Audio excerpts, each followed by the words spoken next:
모든 날들을 창조하시고 주관하시는 여호와 하나님, 오늘도 비가 오는 날이지만 여전히 주님을 향하여 발걸음을 끊지 않고 주께 나온 성도들을 붙잡아 주심을 감사를 드립니다.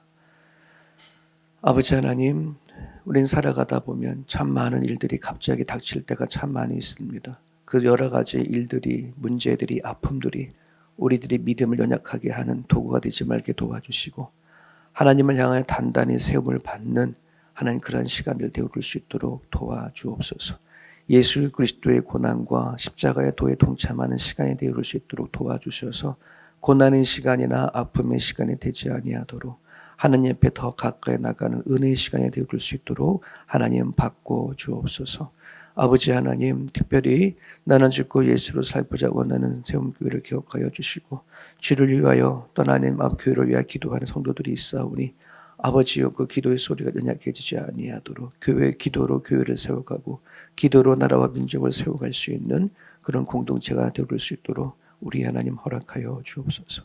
오늘 주께 나와 기도하는 하나님의 권속들을 통하여 선하신 일들을 이뤄내어 주시기를 원하오며 예수님 이름으로 기도합니다. 아멘. 열왕기하 14장 1절에서 16절입니다. 우리 같이 읽겠습니다.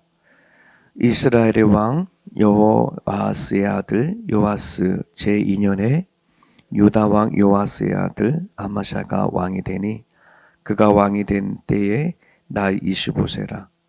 예루살렘에서 29년간 다스리니라.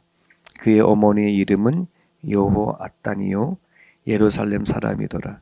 아마샤가 여호와 보시기에 정직에 행하였으나 그의 조상 다윗과는 같이 아니하였으며 그의 아버지 요아스가 행한 대로 다 행하였어도 오직 산당들을 제거하지 아니하였으므로 백성이 여전히 산당에서 제사를 드리며 분향하였더라. 나라가 그의 손에 굳게 섬에 그의 보왕을 죽인 신복들을 죽였으나 왕을 죽인 자의 자녀들은 죽이지 아니하였으니 이는 모세의 율법의 책에 기록된 대로 함이라. 곧 여호와께서 명령하여 이르시기를 자녀로 말미암아 아버지를 죽이지 말 것이요 아버지로 말미암아 자녀를 죽이지 말 것이라. 오직 사람마다 자기의 죄로 말미암아 죽을 것이니라 하셨더라. 아마샤가 소금 걸작이에서 에돔 사람 10,000명을 죽이고 또 전쟁하여 셀라를 취하고 이름을 욕두엘이라 하였더니 오늘까지 그러하니라. 아마샤가 예후의 손자 요아스의 아들 이스라엘의 왕 요아스에게 사절을 보내 이르되 오라 우리가 서로 대면하자 한지라. 이스라엘 왕 요아스가 유다 왕 아마샤에게 사람을 보내 이르되 레바논 가시나무가 레바논 백합목의 전가를 보내어 이르기를 내 딸을 내 아버지에게 주어 아내로 삼게 하라 하였더니 레바논 질심들이 지나가다가 그 가시나무를 짓밟았느니라. 내가 에돔을 쳐서 피하였으므로 마음이 교만하였으니 스스로 영광을 삼아 왕궁에나 내 집으로 돌아가라. 어찌하여 화를 자취하여 너와 유다가 함께 망하고자 하느냐 하니 아마샤가 듣지 아니하므로 이스라엘 왕 요아스가 올라와서 그와 유다 왕 아마샤가 유다의 베세메스에서 대면하였더니 유다가 이스라엘 앞에 와서 패하여 각기 장막으로 도망한지라. 이스라엘 왕 요아스가 베세메스에서 아하시아의 손자 요아스의 아들 유다 왕 아마샤를 사로잡아 예루살렘에 이르러 예루살렘 성벽을 에브라임 문에서로부터 성 모퉁이 문까지 400규빗을 헐고 또 여호와의 성전과 왕국의 곳간에 있는 또 사람을 볼모를 잡고서 사마리아로 돌아갔더라. 요아스의 남은 사적과 그의 업적과 또 유다 왕 아마샤와 싸운 일은 이스라엘 왕 역대 지략에 기록지 아니하였느냐. 요아스가 그의 조상들과 함께 잠에 이스라엘 왕들과 사마리아에게 함께 장사가 되고 그의 아들 여로보암이 대신하여 왕이 되느니라. 아멘. 남유다 왕의 그 아마샤의 이야기가 있고요. 그리고 오늘 본문까지는 북이스라엘의 이 왕 여호사의 죽음으로 이렇게 얘기되었는데, 아마샤, 남유다의 아마샤 왕인데 그의 아버지가 요아스예요. 근데 아마샤가 활동할 때 북이스라엘의 왕이 또 요아스예요. 이름이 같아요. 이게 이름이 헷갈려요. 네. 이 동명이인이 이 남유다에도 있었고 북이스라엘도 있다 보니 이 역대 상하나 열왕기 상하를 이렇게 읽을 때에 참 혼돈되는 게 이런 거예요. 그래서 그래서 이제 오늘도 본문에 기록됐지만 북이스라엘의 왕이 누구였을 때에 남유다의 왕이 누구였더라. 또 남유다 왕이 누구였을 때에 북이스라엘이 누구였더라. 이제 이런 거를 가지고 이제 북이스라엘의 이제 왕의 역대 왕이 쭉 나오는 거고 남유다의 왕이 쭉 나오는 거거든요. 근데 이게 그냥 우리가 이해하기 쉽게 예를 들어 역덕이 상은 남유다 왕만, 그다음에 역대하는 북이스라엘 왕만 이렇게 딱딱 이렇게 구분되어져 가지고 쭉 얘기 설명하면은 참 좋은데 그렇지 않고 이 역대 시간상으로 이렇게 지나가다 보니 남유다 왕을 얘기할 때도 있고 또 북이스라엘 왕을 얘기할 때도 있고 막 이렇게 혼동이 많이 되죠. 자, 오늘의 이야기는 이제 남유다 왕 아마샤의 얘기를 좀 나누려고 합니다. 그의 아버지는 요아스예요. 아달랴라고 하는 자기의 엄마가 남유다의 다윗 왕조를 다 멸살시키기 위해서 자식들을 다 죽이는 과정 가운데 살아남은 그 아들인데, 요아스가 왕이 될 때에 7살이었거든요. 7살이었고 하나님은 그 정말 다윗의 왕조가 끊어지는 그 숨통이 조여오는 그 가운데 안에서도 하나님이 딱 붙잡고 꽁꽁 숨기고 살렸던 그게 이제 요아스인데, 그 요아스가 죽고, 요아스가 그냥 죽지 않았어요. 오늘 성경에 보니까 신하의 배반을 통해서 요아스가 죽었어요. 그리고 또 아이러니하게 그 요아스를 죽인 신하가 그의 아들 아마샤를 왕으로 세우는 이야기예요.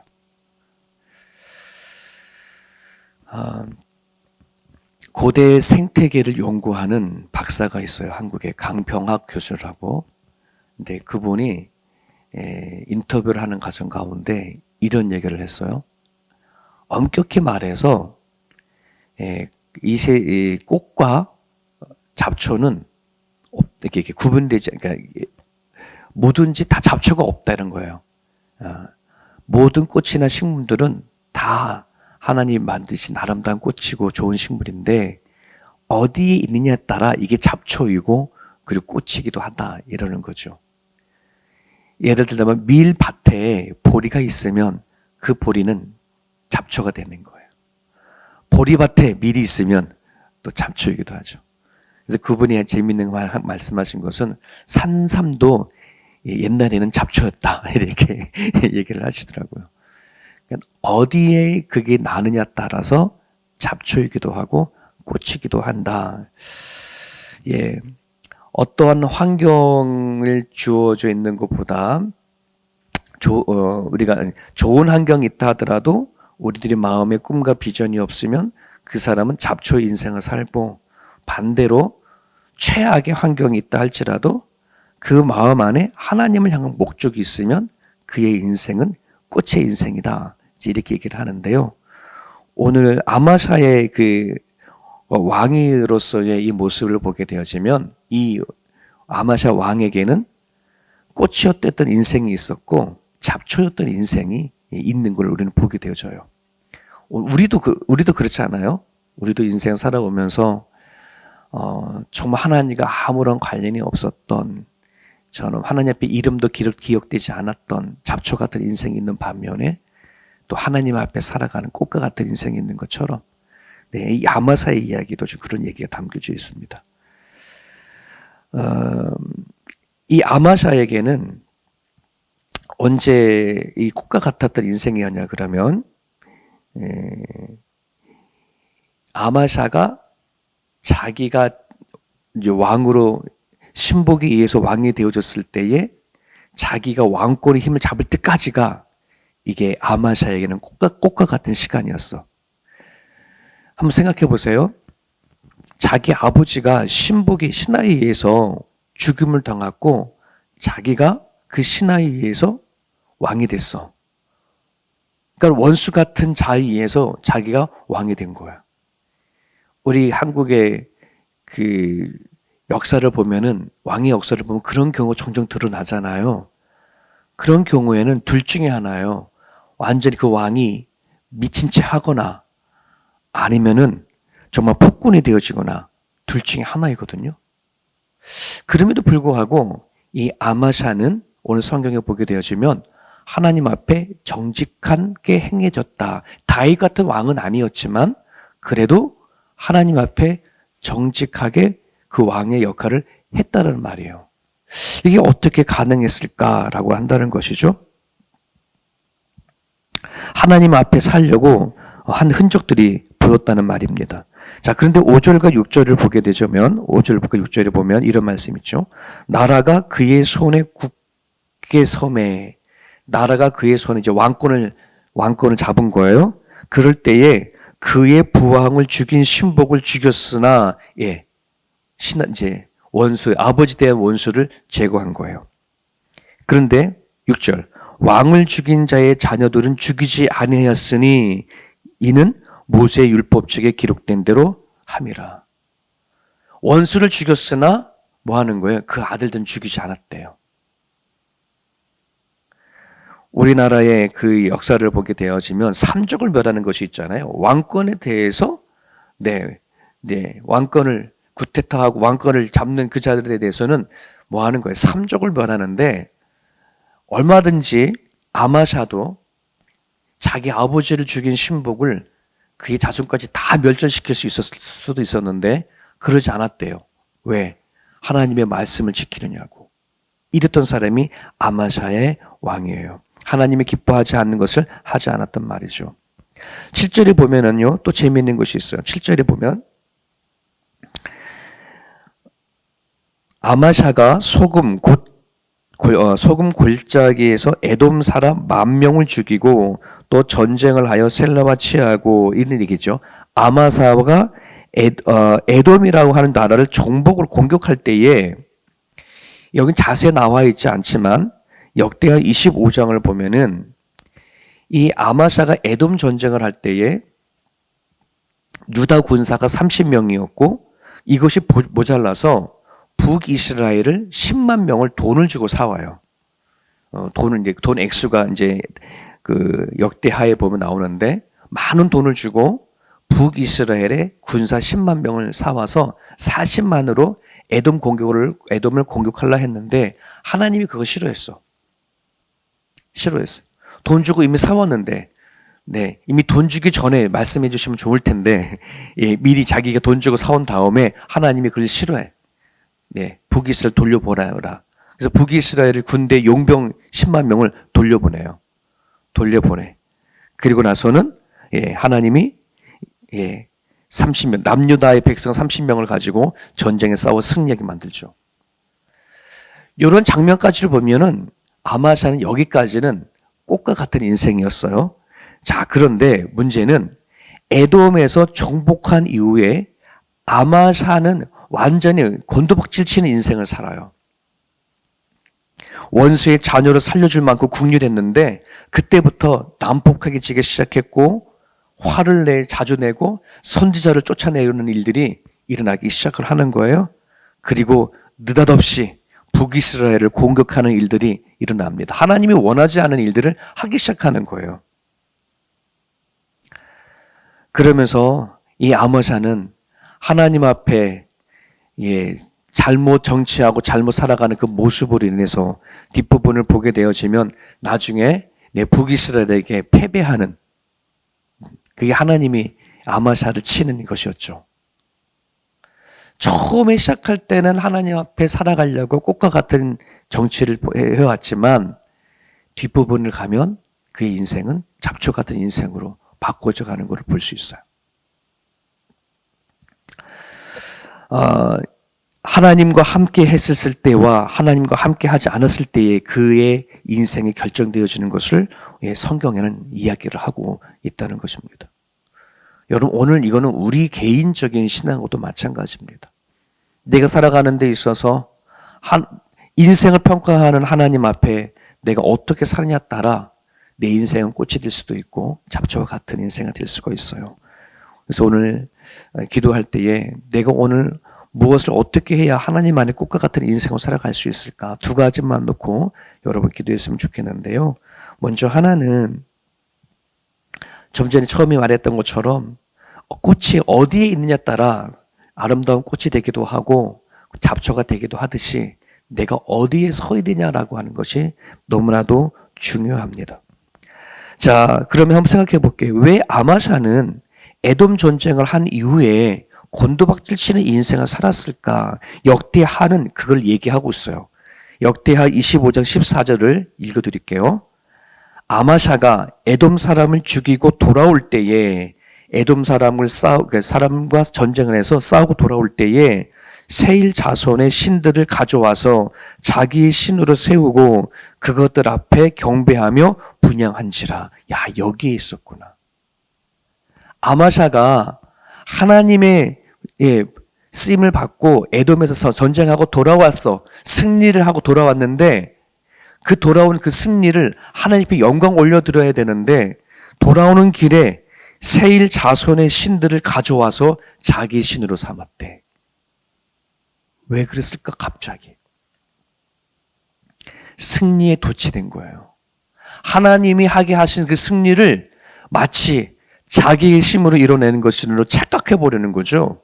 착각해서 이제는 신조차도 자기가 고르고 싶은 걸지도 모르겠어요. 신조차 자기가 결정하는 신을 믿고 싶었는지도 모르겠어요. 이게 아마샤가 인생의 곤두박질을 칠 수밖에 없었던 이유 중에 하나입니다.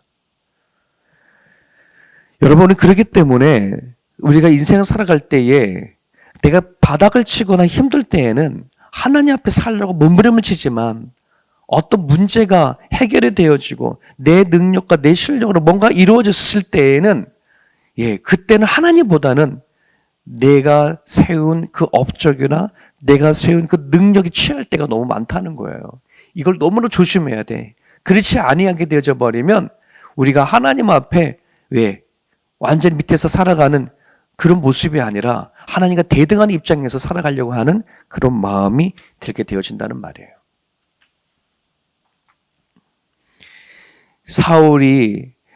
신약의 사울이 예수를 만나기 전에는 그는 예수를 핍박하는 자였어. 그에게 예수 그리스도는 아무것도 아니었던 존재였죠.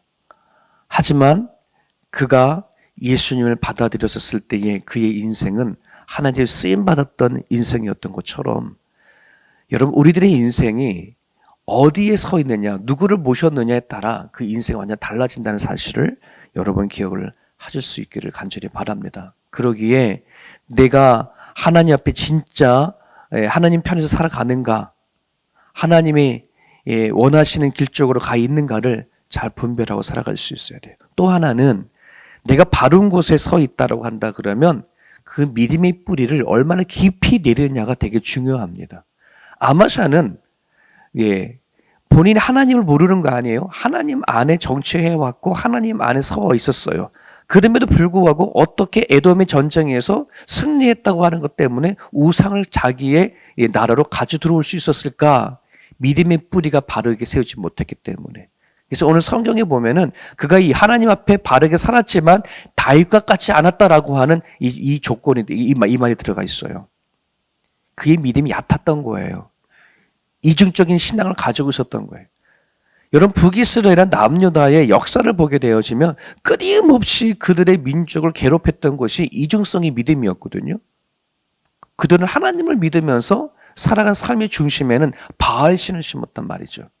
그 시대의 세속적인 신, 물질적인 신, 돈신, 이게 바알신이잖아요. 그러니까 이스라엘 백성들은 그들의 살아가는 그 역사의 반세기 동안은 이중성의 믿음이 그들을 바르게 세우지 못했다는 말이에요. 오늘 우리들도 마찬가지입니다. 기독교의 위기는 믿지 않아서가 아니라 진짜 위기는 이중성이라는 것이에요. 하나님도 믿지만 세상도 믿는 것입니다. 근데 성경은 그걸 완전히 결정하기를 원합니다. 엘리야가, 우리 잘 알지요? 엘리야가 바알과 싸울 때에 이스라엘 백성들에게 얘기를 합니다. 언제까지 둘 사이에서, 바알과 하나님 산에서 머뭇하겠느냐.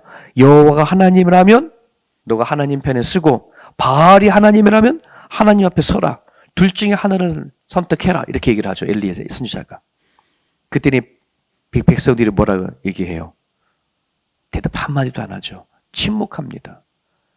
침묵하는 그 이유는 뭐냐면은 적당히 살겠다는 것입니다. 왜 강조하냐라고 한다는 것입니다. 오늘날 이 시대 안에도 많은 크리스찬들이요, 신앙적으로 강조하게 되면은요, 좋아하지 않아요. 적당히 신앙생활 하다가 적당히 하나님 부르면 가겠다라고 하는 그런 신앙. 그런 신앙을 제임스 본드형 신앙이라고 얘기를 합니다. 은근히 왔다가 은근히 가버리는 신앙. 여러분, 하나님은 우리들에게 하나님 편에서 이것도 저것도 아니라 분명한 선을 긋고 살아갈 것을 우리에게 요구하십니다. 건성으로 하나님 앞에 예배드리지 않고, 건성으로 기도하지 않고, 건성으로 찬양하지 않고, 진심을 다해서, 마음을 다해서 하나님 앞에 예배하고 우리 인생을 살아갔으면 좋겠습니다. 오늘 주신 말씀을 붙잡으시고요.